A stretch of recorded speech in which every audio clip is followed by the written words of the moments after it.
करके और दूसरी ओर मनुष्य को चंचल मन प्रदान करके दोनों को एक दूसरे में उलझा दिया है। पग पग पर मनुष्य के बहकने के लिए अनगिनत आकर्षण पैदा किए हैं। मनुष्य इसके जाल में उलझा रहता है।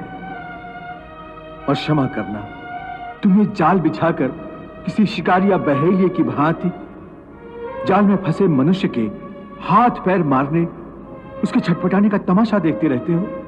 नहीं अर्जुन, मैं तमाशा नहीं देखता, बल्कि अपनी माया की लीला देखता हूं। फिर भी केवल निहारते ही रहते हो ना, सहायता तो नहीं करते कि बेचारा प्राणी इधर उधर भटक रहा है, रास्ता भूल पड़ा है।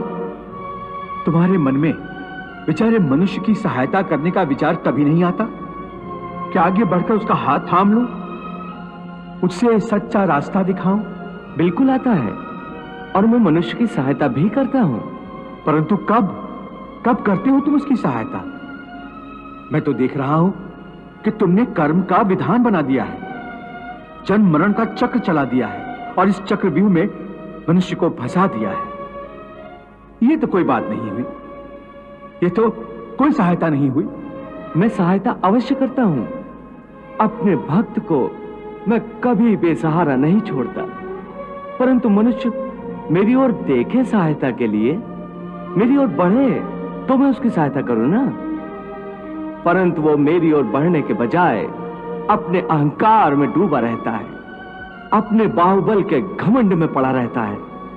वो तो इस भ्रम में पड़ा रहता है कि संसार में उससे बढ़कर कोई नहीं है। वो तो केवल अपनी बुद्धि और अपने बल पर ही भरोसा करता है। अपने बाहुबल पर उसे अपने परमात्मा से भी अधिक विश्वास होता है।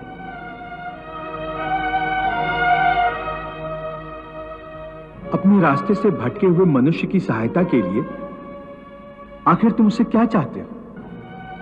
क्या तुम्हें सोने चांदी के चढ़ावे चाहिए? क्या तुम अपने भक्तों से स्वादिष्ट और पंच पकवान चाहते हो? मैं मनुष्य से एक श्रद्धा के अतिरिक्त कुछ नहीं चाहता, कुछ नहीं मांगता।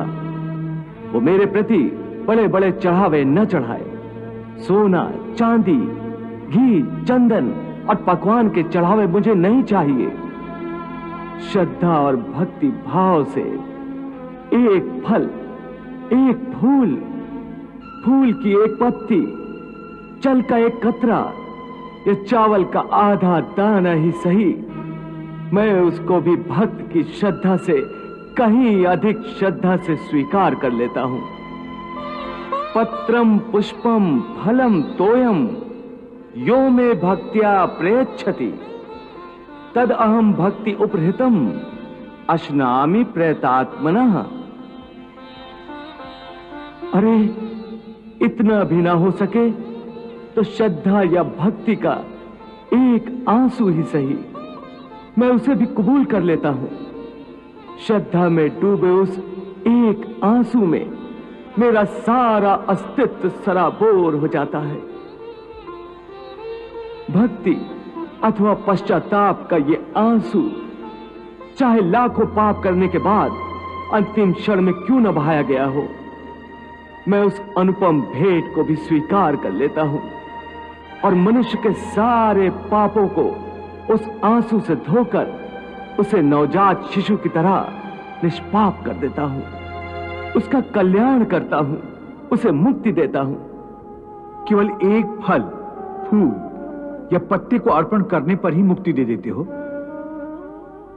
फिर कर्म विकर्म, पाप पुण्य, धर्म विधान सब यूं ही रह जाते हैं। ये धर्म, ये विधान और उसके सारे सिद्धांत तो चंद्रमा और अनगिनत तारों की भांति होते हैं, जो अधर्म और अज्ञान के अंधकार में झिलमिलाते रहते हैं।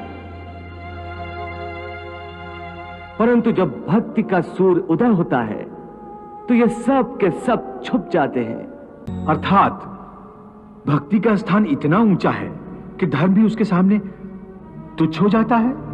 हां, परंतु आसक्ति से रहित भक्ति, जिसके लिए किसी पंडित प्रवचन, किसी पूजा सामग्री की कोई आवश्यकता नहीं। हां, केवल एक शर्त है वो शर्त क्या है मधुसूदन? पूर्ण श्रद्धा और पूर्ण भक्ति